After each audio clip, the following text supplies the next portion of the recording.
There's so much shame around our blood as women, and I really want to tell the true tales about the blood.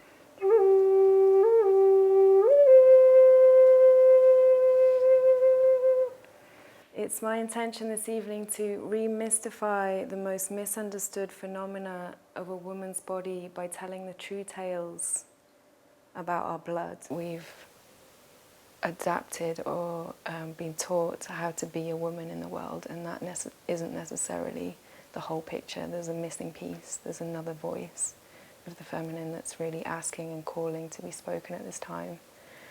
And this is the voice that comes through in my poetry. In between my legs is a cave so deep, rivers run through it. Rivers whispering the dreams of tomorrow's future.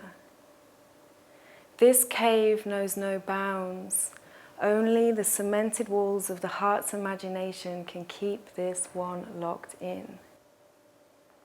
The power of the feminine are tied up in our blood, so if we can liberate our relationship to the blood, we can also liberate ourselves and women. And the intention around that is to really restore this balance that we're so needing on this planet at the time between the masculine and the feminine. In indigenous cultures, it was the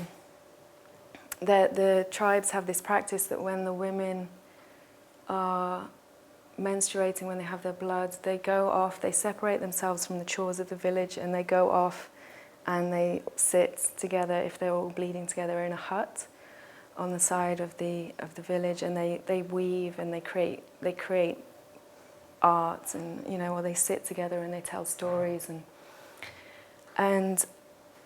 they used to do that for 4 days. So they'd spend 4 days away from the village, and then after their moon cycle had finished, they'd come back to the village, and they'd come back with visions for the village. They'd come back with action that the village needed to take for the moon time to come. And this is how, and it still happens in some indigenous cultures on the earth today, this is how it happened more frequently.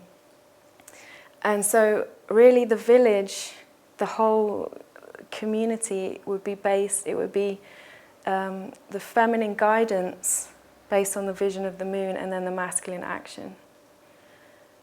And then the whole village would function in that way. And what we see today in our culture today is we see masculine action without the feminine guidance. And I think it goes without saying that masculine action without the feminine guidance has got us into a really dire state of affairs. And I think art is a massive catalyst for offering a different way of seeing the world, and that's really my intention with this show, The Blood Tales, is that there's a different way, there's actually a different way of looking and seeing and experiencing our blood as women, and for the men too, to really understand what this actually is. It's not something that we need to chuck down the toilet or hide or keep behind closed doors. It's really something that needs to be celebrated and honoured as sacred, and this is essentially the message that I'm bringing in the show, in The Blood Tales, and it's my prayer that it creates ripples of change in the consciousness around blood and beyond.